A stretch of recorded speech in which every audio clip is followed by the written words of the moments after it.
The wind howled across the wide Wyoming plains as Clara, barely 18, stood on the porch of her father's cabin, clutching the faded shawl around her thin shoulders. She had been told from birth that women were destined to serve men, to marry where they were given, and to make a home for the husband who claimed them. But no amount of preparation could steel her against the truth of this day. The arrangement had been sealed with a handshake between her father and a man much older than her, a man whose wife had died in childbirth years before, leaving him with 3 children and a ranch to run.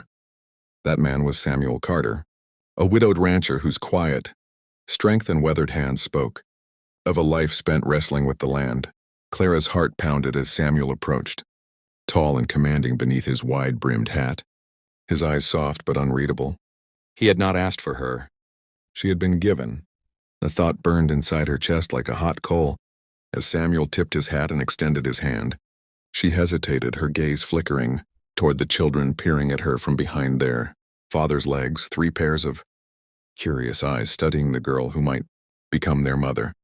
The eldest, a boy no more than 10, frowned as if guarding his siblings from an intruder.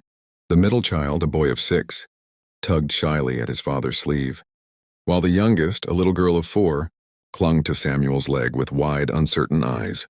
Clara's throat tightened. She was not ready to be a wife, much less a mother. Yet with her father's stern gaze fixed upon her, and the setting sun casting long shadows across the plains, she knew there was no escape. That night in the small wooden cabin Samuel had built with his own hands, Clara lay awake on a straw mattress, staring at the wooden beams above her while the sound of crickets filled the silence. Samuel had not touched her. He had simply told her she could rest, that the house was hers now, and that the children would need kindness more than rules. His voice had carried no demand, only a quiet patience that confused her. She had expected harshness, perhaps even force, but instead she found a man who seemed to carry the weight of sorrow more than hunger for control. Days turned into weeks, and Clara began to learn the rhythms of the ranch. She rose at dawn to gather eggs, helped cook meals, and mended torn clothes while the children eyed her with suspicion. The eldest, Thomas, remained distant, answering her questions with short replies. Matthew, the middle child, grew curious and often followed her as she worked, asking endless questions about her own childhood. Little Sarah, however, seemed to soften the quickest, often slipping her small hand into Clara's when she thought no one was looking. Each gesture pulled Clara deeper into their lives, yet she could not shake the nagging voice in her mind reminding her that she had been given, not chosen. And then one evening, as the sun painted the horizon in shades of fire and gold, Clara overheard Samuel speaking quietly to the children on the porch. "She's not here because she wanted to be," he said, his voice low but firm. "She was given, and I don't expect her to love me. But you will show her respect because in this house, no one is unloved." Clara stood frozen in the doorway, tears stinging her eyes as she realized Samuel was not her captor, but a man struggling to bridge the same chasm she felt inside. For the first time since leaving her father's home, hope flickered in her heart, though she dared not name it love just yet. The following months brought a shift Clara never expected, one born not of obligation but of quiet gestures and unspoken trust. Samuel worked long hours in the fields, his broad shoulders bent against the weight of ranch life, but at night he returned to the cabin not with demands but with stories. He spoke of his late wife, of the seasons they had endured, of the drought that nearly cost him everything, and of the day she died bringing Sarah into the world. His voice trembled when he spoke of it, and Clara, sitting silently by the fire, felt a pain for him that reached beyond duty.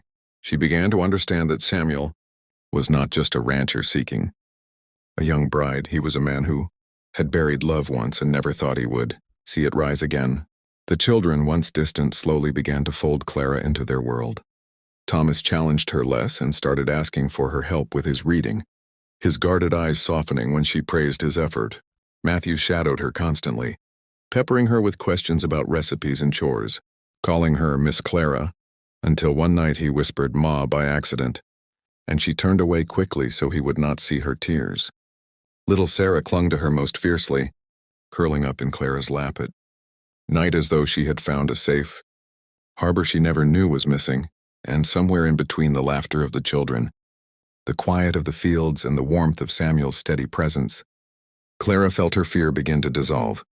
But the shock came on a stormy night when lightning split the sky and thunder rolled across the plains. Samuel returned from the barn soaked through, and Clara, without thinking, rushed to him, drying his hair with a cloth and scolding him for braving the storm alone.